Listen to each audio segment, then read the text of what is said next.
Pelukan senja di rumah kos Bu Lastri. Di pinggiran Yogyakarta, berdirilah sebuah rumah kos sederhana dengan taman kecil yang selalu harum bunga melati. Rumah itu milik seorang janda bernama Bu Lastri, wanita berumur 35 tahun yang wajahnya teduh, kulit sawo matang bersih, alis hitam tegas, dan senyum lembut khas perempuan Jawa. Ia selalu mengenakan daster batik dan menyambut siapapun dengan teh hangat dan senyum yang tak dibuat-buat. Bu Lastri bukan sekadar pemilik kos. Ia adalah pelindung sunyi bagi para anak muda yang membawa luka dari masa lalu, mencari tempat pulang meski tak benar-benar punya rumah. 1. Awal musim hujan dan kedatangan Tama. Pada suatu sore mendung, datanglah seorang pemuda bernama Tama. Ia pendiam, berkacamata, dan terlihat membawa beban berat meski tasnya kecil. Ia baru saja drop out dari universitas karena masalah keluarga. Ayahnya menikah lagi, ibunya sakit jiwa karena dikhianati. Bu Lastri menyambutnya dengan teh panas dan sepiring pisang goreng. "Mas Tama, semoga tempat ini bisa jadi tempat jenengan menata lagi yang retak," katanya pelan. Tama menunduk, matanya berkaca-kaca. Ia tak menyangka wanita yang baru dikenalnya bisa berkata sehangat itu. 2. Tiara, gadis yang menolak bahagia. 2 minggu kemudian, datang penghuni baru. Tiara, perempuan 25 tahun dengan dandanan selalu rapi dan mata yang tajam.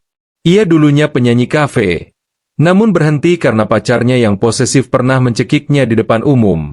Tiara sangat mandiri, tapi keras kepala. Ia tidak suka disentuh, apalagi dikasihani. Namun suatu malam, saat mati lampu, ia menangis di depan Bu Lastri. "Bu, aku capek. Dunia ini jahat banget." Bu Lastri memeluknya dari belakang sambil mengelus rambutnya. "Sing sabar, Le. Kadang pelukan itu bisa menyembuhkan, asal ikhlas." Malam itu, Tiara tidur di kamar Bu Lastri, dan untuk pertama kalinya, ia tidur tanpa mimpi buruk. 3 rahasia Bu Lastri yang disimpan dalam daster. Tak banyak yang tahu, Bu Lastri juga menyimpan luka. Ia ditinggal mati suaminya dalam kecelakaan 10 tahun lalu, tepat sehari setelah mereka mengetahui ia hamil anak pertama, yang kemudian gugur karena stres berat. Sejak itu, ia memilih tak menikah lagi. "Kalau orang lain punya peluk, aku punya rumah dan teh," katanya suatu pagi pada Tama. Ia tak pernah menangis di depan siapapun, tapi Tama pernah melihatnya menatap kosong di dapur, memeluk daster suaminya yang masih tergantung di lemari. 4. Mereka mulai saling menyembuhkan. Tama mulai menulis lagi. Ia membuat puisi, banyak yang tentang Bu Lastri. Ia merasa ada sosok ibu dalam dirinya yang tak pernah ia miliki. Tiara mulai mengajar anak-anak kampung menyanyi dan menari. Tawa anak-anak membuat hatinya menghangat. Suatu malam, mereka bertiga duduk di teras, menikmati wedang jahe.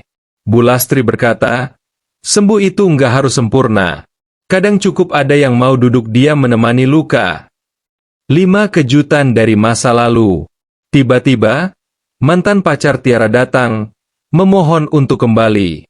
Ia mengamuk saat ditolak, bahkan mencoba masuk paksa ke kos. Tama yang biasanya kalem, justru berdiri melindungi Tiara. "Kamu nggak punya hak atas dia," teriaknya. Bu Lastri memanggil warga, dan lelaki itu ditangkap. Setelah kejadian itu, Tiara tak hanya merasa aman, tapi juga mulai percaya lagi pada cinta. 6 akhir yang membuka awal baru. Setahun berlalu. Kos Bu Lastri makin ramai, namun hatinya tenang. Tama melanjutkan kuliah dengan beasiswa. Tiara membuka sanggar seni kecil di halaman belakang kos. Pada suatu sore, Tama memberi puisi pada Bu Lastri. Judulnya, "Pelukan Senja di Rumah Kos."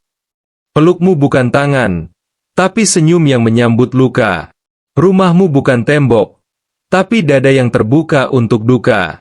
Lastri, ibu dari luka-luka yang tak lagi minta sembuh, karena ia telah berubah menjadi pelukan hangat di setiap senja." Bu Lastri membaca pelan.